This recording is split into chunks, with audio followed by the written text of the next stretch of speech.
Dun, dun, dun, dun, dun, dun, dun, dun. I don't know why I feel compelled to do stuff like that before every podcast, but you are listening to the Grey Zone.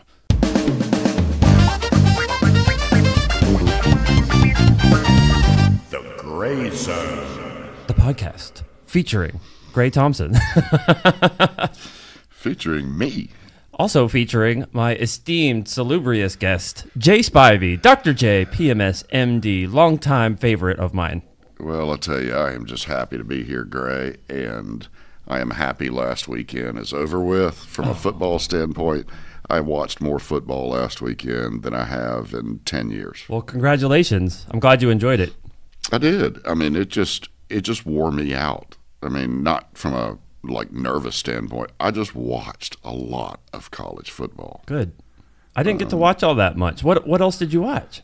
Nothing. So you watched Clemson and A&M. I watched Clemson A&M. And you watched Georgia. I'm sorry, you watched Texas. Yes. LSU at Texas. Yes. What else? I flipped back and forth to Alabama. Okay. Georgia. All right. Arkansas. Why? Because it was there. And, just a few others of really just trying to keep up with as much of it as possible. Mm-hmm. It kind of wore me out. Uh-huh. But I didn't have anything else going on Saturday, so yeah. I just kind of made the determination that I'm going to sit and watch as much college football as possible. How late did you stay up? Through the LSU-Texas game. Okay, I went pretty late. I was watching Pac-12 after dark past midnight. Yeah, there was football on until 4:30 a.m. because of a rain delay, by the way. Is Pac-12 still playing football? Oh, Jay. Why you got to be like that? This was actually a good game, SoCal and Stanford. So and I watched the very beginning of that before I went to bed. Okay. And when I woke up the next morning and saw that Southern Cal had won with another freshman quarterback, he looked outstanding. It's kind of like South Carolina. All of a sudden they have this freshman come in and Jay's smiling. They light it up, against Charleston Southern, I guess. But yeah, you guess? I guess. They didn't just light it up, Jay. They scored more points in the first half than they've ever done before. I think they ended up with 72 points, which is something like their fifth most ever of all time. And yeah, it's Charleston Southern. You can say what you want to about that. But this was my thing last year. Remember, yeah. Will Muschamp promised they were going to run faster. They were going to run tempo. They were going to control the ball deliberately on offense, and they just never, ever, ever seemed to even try to do it. Certainly didn't accomplish it on accident, and didn't do it again this year in week 1. But week 2, for some reason, with a brand new quarterback, there we go, 72 points. It's pretty amazing. I still don't know what to make of all that. I don't know why they couldn't do that last year at all. I don't know what took so long. I don't know why they didn't attempt this stuff versus North Carolina, especially when things were getting close. But, okay, I guess it's exciting. I think they were saving themselves for Charleston Southern. Oh, my God. Ice cold, Jay. They wow. hadn't evaluated yet exactly which offensive linemen they were going to play until Charleston Southern. I mean, there's so much going on, politically in Columbia, and that's such a hard place to coach because you've got the unrealistic opinion of University of South Carolina. It's a great school and a great program, all that. But they are going to always be the Kentucky or Vanderbilt of the SEC. And there is no way in the foreseeable future or in my lifetime that they're going to win the SEC conference title, let alone their own division. So knowing that as we do, and that'll be further proved this coming Saturday, they kind of have to adjust what their expectations are. And there's a chance they may not win 4 games this year. Yikes. And if they don't win 4 games and then they go into next year, granted, they may win 5 or 6 or 7 next year, but you need to realize if you're a South Carolina fan that, and this isn't anti-South Carolina, it's just realistic. Unless something changes, unless they beat Alabama, which I really don't see them coming close to. It's interesting you bring that up. We'll know this weekend. We will. But it's funny because Alabama plays in Columbia at South Carolina this weekend. Yep. The last time they played there, Alabama lost. Coming off a national championship, undefeated. They lost on the road in Columbia. That year, South Carolina went to play for the SEC championship. Yep. Interesting. And they didn't win, did Well, they didn't win. But we saw them come close in our lifetime. And you're right that it's sort of trended down since then. But, yeah. They are. I mean, there's nothing I'm not trying to badmouth South Carolina or Kentucky by saying South Carolina is needs to think of college football. Kentucky has a national championship. Right. But long time ago. Okay. And South Carolina needs to realize that they're never going to be a better football program than LSU, Alabama, A&M, Auburn, Florida, any of them. They might be better than Auburn this year. We'll see. Auburn was, I think right now they're 110th in points per play. Yeah. I think a lot of people had a misconception simply because they beat Oregon, and they really did not look good in that game for the first 3 quarters. I don't think they're great. They didn't look great this weekend against Tulane at home, so sorry. What do you foresee for the the South Carolina-Alabama game? Alabama's traveling to Columbia. They looked really, really good this past weekend and the week before against Duke. The thing that stuck out to me is obviously Tua Tagovailoa is impressive, is powerful, is an elite level quarterback, but you got to protect him. That's what Alabama's done. Against Duke, they had a sack early. A lot of fans weren't happy about that, weren't sure what was going on. I was one of them.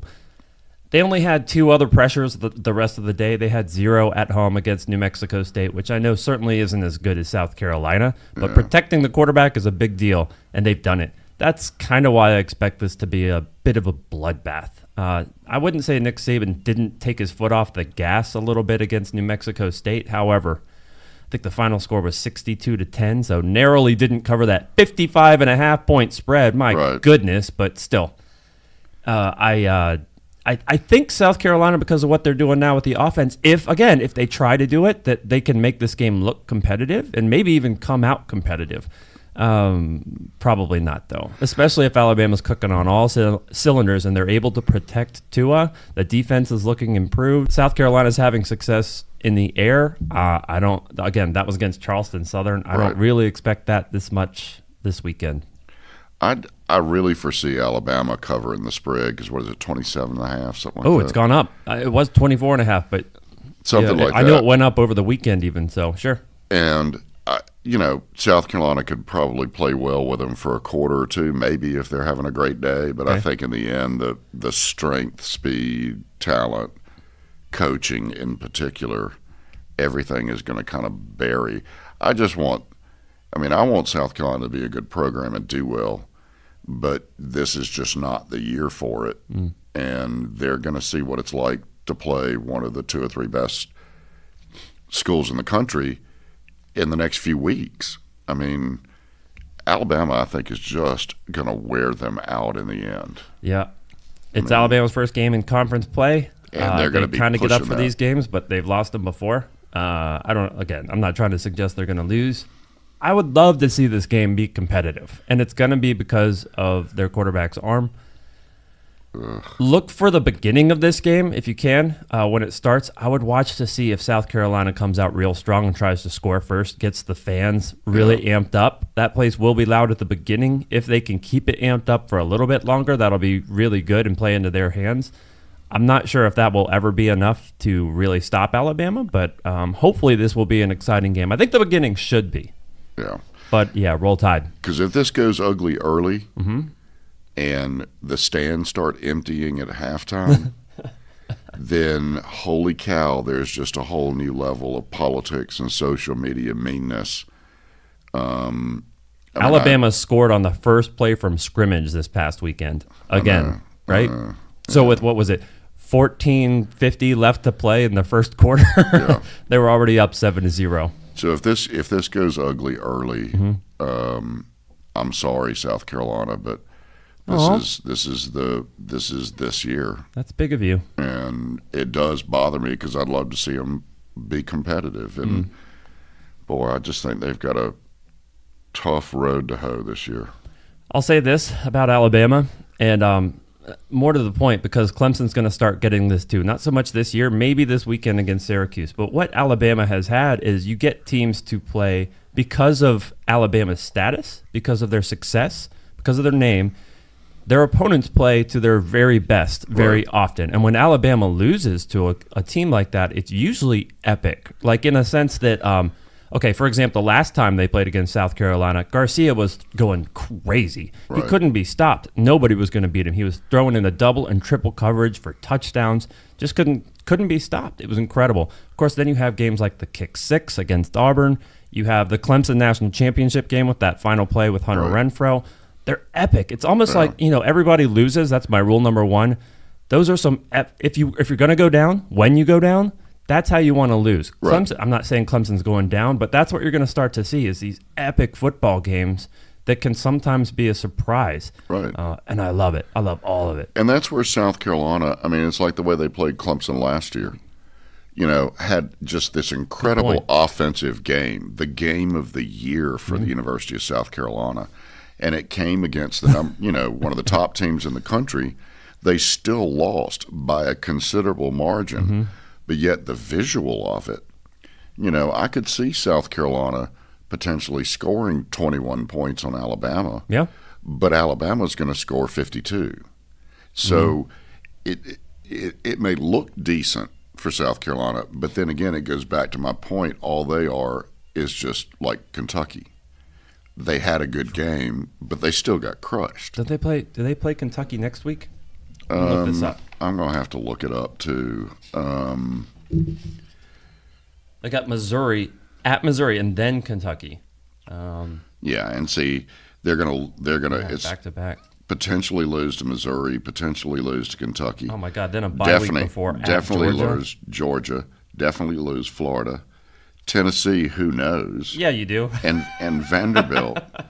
And they end the season. Even App State, that's not easy. And then A&M and Clemson. Oh, God. Yeah. So, like I said, 4 wins, 5 wins tops for South Carolina. And it's just, I'm sad to say it, but I just think that's real world. I look at this schedule, and it's what I hope to get is some really fun football games that they won't come out with a win. Well, it's tough. Well, what did you think about the Clemson A&M game? Can I start with the end? Yeah. Disappointing to watch A&M not try to win. And let me explain. 6 minutes left the clock. They're down by a score and a half, basically. So within their grasp, so to speak. They can compete for a win. They hadn't had a touchdown yet. Clemson's up, I think it was 24-3 at the time. Was it 24 or 21? It's incidental. What you saw was Texas A&M not going for the win, and this was really frustrating for me to watch. Last week Trevor Lawrence throws an interception against Georgia Tech and then runs to make a sideline tackle, right? And the defense holds them to no points on that drive. Texas A&M is driving the ball slow. They're keeping it inbounds. They're letting the clock drip, and they get their touchdown against Clemson's number 2 and number 3 guys on defense. Yep. With 6 seconds left. Yep. Very, very frustrating. It was the lowest points that Texas A&M has scored in a game since 2015 because they had 10. I don't know how much farther back you would have to go for a 3, but it almost was that. And the way they were playing at the end, they deserved 3, not 10. Disappointing. Yeah, they covered the spread. I couldn't figure out if that's what they were trying to do, but they weren't trying to win. And later on that night, you saw Texas trying to win against LSU, and that was what you wanted to see. They got a touchdown because they were driving through the air. They kicked a brilliant onside kick that this guy catches flat on the ground, but his shoulder was out of bounds, so LSU gets to take a knee. You didn't get that from A&M. Gross. That's the X factor that teams like Clemson, Alabama, Georgia, and even Notre Dame and Ohio State have. It sucks. If you're an Aggies fan, I think that's hard to ignore right now. That last 6 minutes was a scrimmage for A&M. Great. They were practicing. I don't like it, though. And that's all they were doing. That's right. And I felt like they were befuddled the whole game. Mon had he just looked like a deer caught in the headlights. He had twice as many passing yards last year. Yeah. And one of the big things that they were talking about before the game was that the noise wasn't going to matter. Problem is, it did. Oh, it made a difference. Yeah, Death Valley was loud. It was really, really loud. You got to give the fans credit. It was a very hot day. Here's an interesting fact. Clemson has won only 1 out of 6 games, the past 6 games, that were over 90 degrees in the stadium. Yeah. Can you name that one? Furman. Yeah. Because yeah, we buddy. were there. And I'm telling you, it's hot. It was 9,300 degrees on the field. It was hot standing on that AstroTurf on the sidelines. Yeah. I mean, holy cow, I could feel it coming up through my shoes. So now it's 2 for 7. It was a very hot day. I think that might have affected Clemson not scoring more points, maybe, but that's a little bit of conjecture, I guess. And there was 2 things I got from it. 24-10 should have been 31-3. Okay. That's the way I felt watching that entire game. And then it was so strange because I know Texas A&M is loaded with offensive talent. Yeah. They still got Rodgers. They got a good offensive line. They got great receivers. They got a good quarterback, a couple of decent running backs, a good offensive setup. Sure. And it looked like Clemson just kind of very safely and calmly, 3 down linemen, that 3-3-3 with 2 on the side. And I thought, this looks like you're just playing a prevent defense and just kind of, muddling along. But it worked. Not only did they do that with 3-3 and 3-4, they were able to stop the run that way. Usually you got to go 4-3, right? Yeah. And how does that happen? Texas A&M 61 yards on the ground, if I remember right, something like that. They lost their best running back from last year, but still, that's pretty impressive because Clemson wasn't set up to stop the run and still pretty much did it. Yeah, it made me feel pretty good about linebackers and safety at Clemson because they have to play well to stop the run, especially if you're only doing 3 down, 3 linemen on the ground. I mean, the linebackers must be playing their best. I get it, though. If you're A&M and you see Clemson just lining up with 3 on the line and maybe 5 in the box, you've got running lanes open, and they just couldn't get it done. When you see that, you don't go, let's pass the ball more. I get it, but Clemson did an excellent job on defense. Make no mistake. It was terrific. Well, and I thought Clemson's offensive line played pretty well. And I think they just kind of gave up on emphasizing the run. But it's like they didn't have to. Like, it didn't matter. Who? Clemson. Clemson? Yeah, like they kind of, like it really didn't matter in the end. They were kind of in control of the game. It seemed like they were in control of the game the entire game. Yeah, they were taking what Texas A&M was giving, Yeah. and Texas A&M wasn't giving a ton. What you saw was a lot of quick outs. You saw a lot of short passes. You saw a lot of just methodical football. It wasn't as exciting as we're used to seeing from last year. Yeah. But it was good power football. It was impressive. It was a very passive game. Passive. Like it seemed like that A&M kind of at some point, like one of their players said after the game, they kind of took their foot off the gas. They did. It sucks. And it seemed like, holy cow, this just seems kind of easy. And again, getting back to the noise, A&M had 84 penalty yards, if I remember right. It's a lot. Yeah. They had very similar stats, oddly enough, but certainly not good enough. Yeah. That noise did affect them, and they affected themselves. They were amped up for this game, and I think it gave them a disadvantage. They just simply weren't mentally tough enough to try to compete for 4 quarters. And I think they kind of realized it. Yep. Like you're right. The end of that game, from an A&M perspective, did not please me. Because I felt like y'all aren't even trying. Can't really blame it all on the players. I will say this. That's coach. The coaches didn't give them a game plan to try to win, and it sucks. Right. Sucks. Now, they play Syracuse. Yes, the orange. It's the battle over the color. Sell your orange juice stock before this game because we're about to have a surplus of orange juice in the market. Oh, my God. Okay? And supply and demand, that's as simple as that. Price is going to go down. One of the many games I watched was the Maryland-Syracuse game. You did watch that. Great. It's fun, right? Boy, video. It's West Virginia from years ago. Boise State in their heyday. I mean, holy cow. I have never seen an offense fly around the field and make it look so easy as what Maryland was doing. And I thought Syracuse was supposed to have a pretty good defense. It's pretty good.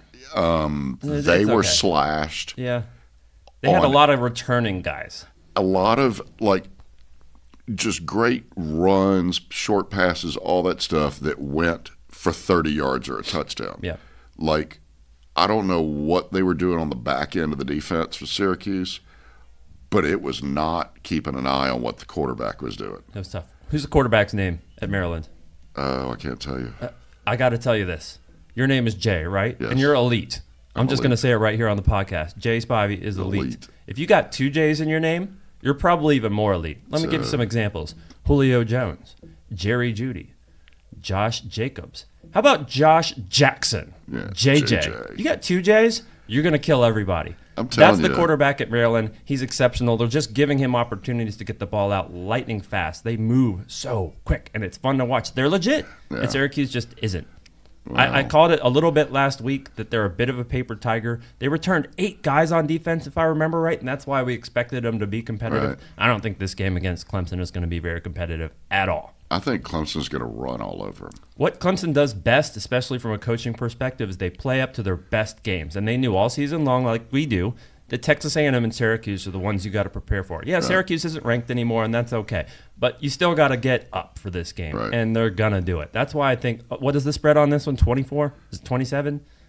Let's make it 30, and I'm still taking it. I think Clemson's going to do that well.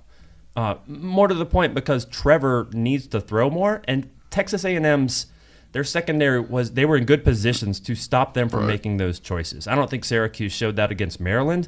What do you think? Maryland's better than Clemson? I don't. I think Clemson's going to destroy them. I think it's going to be a run fest. Yeah. And I hope it is, because I would love to see ETN and all that do well. Yeah, that also controls the clock, and that's what the Tigers – I'd like to think that's what they want to do on offense in this game, but I'm not worried about Syracuse. Have fun watching this game. I hope it's a little bit competitive, but I really just plain don't think Syracuse is that good. They lost their best player of all time last year, don't forget. This should be very similar to the Alabama-South Carolina game. You know, it should be. I don't think Syracuse is going to be that fun. I think, honestly, South Carolina is going to be more fun to watch on offense than Syracuse. Well, maybe so. Yeah. And Alabama's going to air it out a little bit more than Clemson, I think, too, which should make it more exciting for most fans. But the defense just isn't going to be great. I think Clemson's going to get some turnovers. I just really think this is not going to be pretty for Syracuse. I don't know what it means. I don't know how much they care. I love Dino Babers. I think he's a great coach. Tommy DeVito. Well, if your name is Tommy DeVito, why don't you just go by Tom or Thomas? Tommy sounds too much like Danny, doesn't it? Like, it's funny, but because Danny DeVito is terrific. Gotta love that guy. But I'm sure everybody's made that before, but I'm not worried about Syracuse. So please, everybody, Clemson fans, Tigers out there, watch this game, have fun, enjoy it.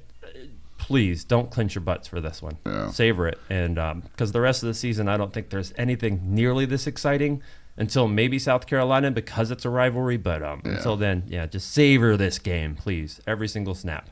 And I was looking around the schedule. There just really aren't any big games.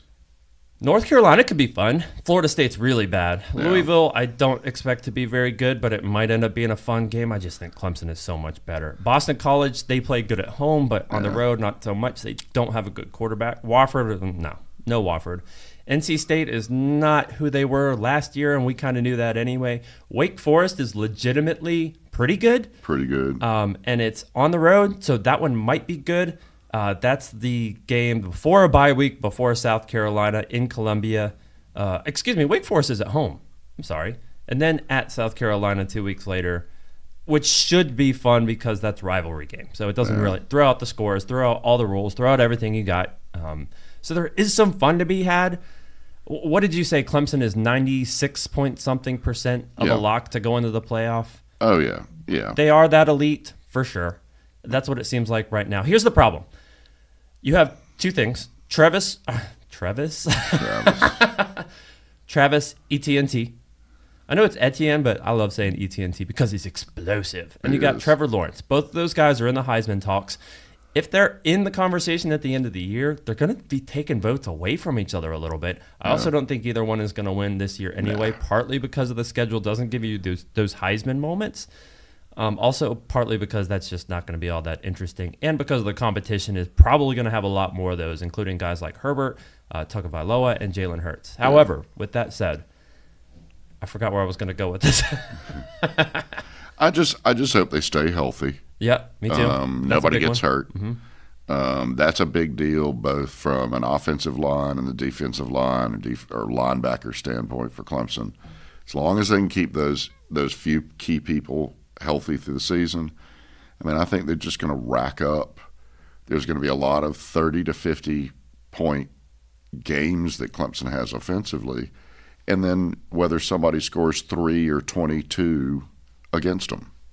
Here's the warning I have for Clemson fans, and it's a little early, but when did the official college football playoff committee rankings come out? Is it week 6, 7, 8? What, November? First week of November? That was October. It's October. It's incidental. My point is this. Clemson's ranked number 1 in all the polls right now. I think Alabama has a few first-place votes, but that's it. They're number 1 in all the polls. Yeah. Clemson, that is. When the official rankings come out, Clemson may not be ranked number 1. Listen, they're going to the playoff, but because of the schedule, they may simply not be ranked number 1. They probably won't win the Heisman this year for either Etienne or Lawrence, and that's okay. And take a minute to convince yourself of that. It seems a lot of Clemson fans are on edge about all of this stuff and this us against the world stuff. Clemson is elite. That's all you got to do to get into the playoff. That's all you want, is to be in the playoff so you can be there. Keep your eye on the prize. Yes. The prize is winning the national championship. Now you're talking Alabama, LSU, and Georgia. Those are 3 SEC teams that will arguably be competing for that number 1 or 2 spot. I don't know who's going to be where. It's obviously way too soon to tell. Clemson's going to be in there. However, if any of those other teams are still undefeated, I expect at least one of them to be ranked ahead of Clemson, and that's okay. Just let it happen. It's okay. That's a side effect of the schedule, nothing more. It has nothing to do with the rest of your team. Right. And again, I could be wrong. I'm just trying to let everybody know to be prepared, because that's going to be a talking point for sure. Well, this weekend, there's just not much going on that's going to shake things up. North Carolina at Wake Forest, Friday night football. That could be a lot of fun. It could be a fun. Good fundamental stuff. I say fun. It'll be fun for me because they play good football, which includes defense. It's not great football, but it certainly shouldn't be boring. It's a conference game, so it matters. Yeah. Sneaky fun. Chattanooga at Tennessee. Tennessee. Oh my gosh. I'm getting a little sick right now. It's sad. I mean, it's sad. Is it sad? Yeah, I mean, you want personally. It's tragic, isn't personally, it? you like can't, sad's not even good enough. I know you can't stand Tennessee and all that, and I get it. But, you don't sound happy to talk about them either. But yeah, I mean, it is sad. Mm-hmm.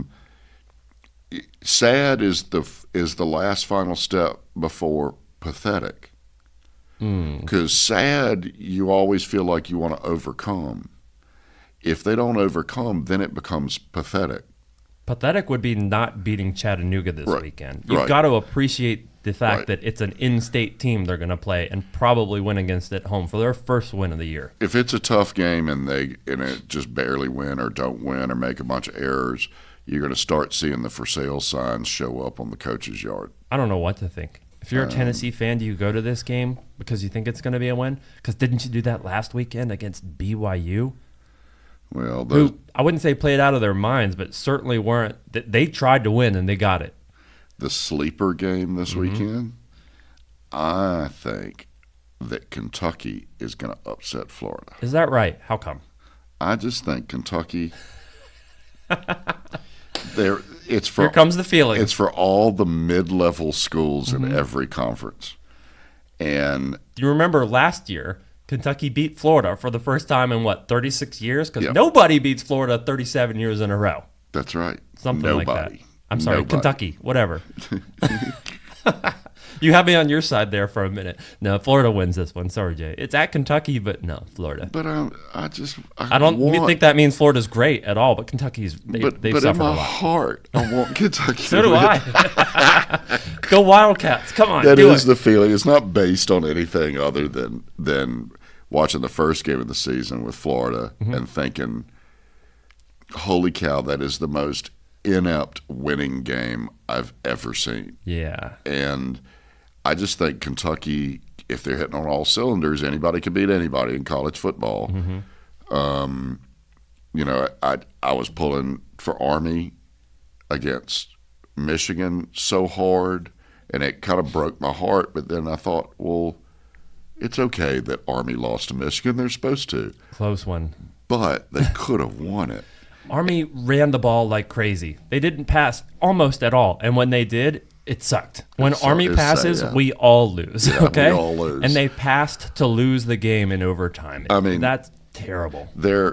I felt sorry for the United States Army in general every time Army went back to pass.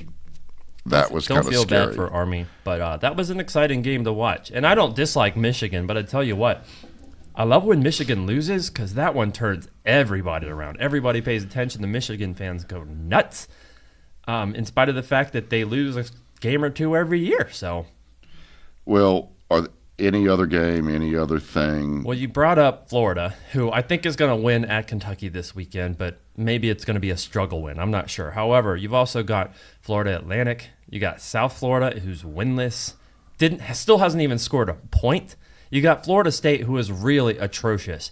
And you got UCF hosting Stanford this weekend, and I think they're going to win. I think UCF's competitive, but the state of Florida is not good right now. It's really kind of disappointing. It is. The state of Georgia's doing great, including Georgia State. They had a narrow win. I think it was by 3 points against Furman. I was really pulling for Furman. Furman's playing great football, Jay. Yeah, F you they once, are. F you twice. F you all the time. F you all the time. Great game. I love to see their fight. Yeah, tough loss against Georgia State. I don't like that. But, yeah, Florida, just the entire state, not looking great right now. They aren't. Yeah. That's unusual. But, yeah, watch for Stanford at UCF. Florida State is playing at Virginia. I don't know what the spread is on this, but I think I can safely say take those points. Virginia is legitimately competitive, and Florida State is worse than you think. They are not good. They're bad. Well, and they've got a culture problem right now. They've got problems from top to bottom, from the AD to the entire athletic department, the coach, all the fans, the players. They've lost their soul. It's a nightmare. Yeah. They don't have money, too, which I've been taught this weekend. The booster support's gone. Obviously, it's a state school, too, and that's a problem. I don't know when to expect Florida State to be back if we should. We thought maybe they would, but I'm less and less inclined to believe that At the end of this season, look for Florida State and Tennessee to try to start their own conference. Oh, my God. In all sincerity, the American Athletic Conference is playing better football than a lot of these, I wouldn't say just Power 5, but teams that have been competitive in competitive conferences like Tennessee, Ole Miss, Florida State. Yeah, no. Give me the American, baby. Give me UCF. Give me Memphis. Give me Houston. Give me Cincinnati. I think South Carolina, Florida State, and Tennessee need to start their own conference. Call it the Very Southern Conference. Oh, and then they can try to find some other small schools to join, so that they can all feel better about themselves in the future. Will that help? No. Put them all on the shortest Won't bus? help soon. No. Tennessee, I guess we can preemptively congratulate them over a win against the Moccasins at home this weekend. No, but we did that last week against BYU, so don't.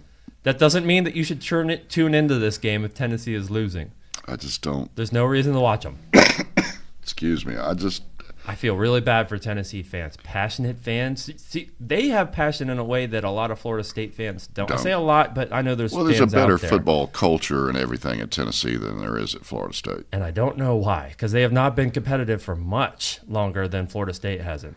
But just the history of the school and the way it dates back to 100 years ago, that kind of stuff.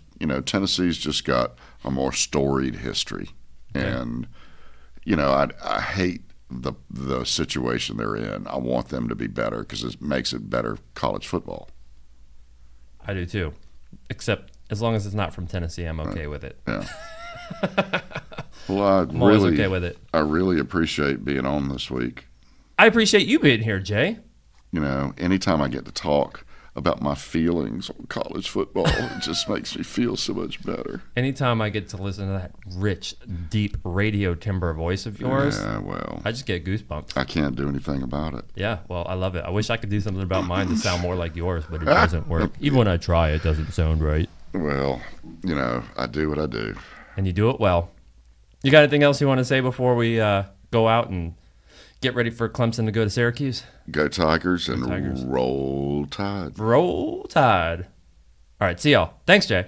Bye. Oh, don't forget, do your Ion Greenville pick'ems.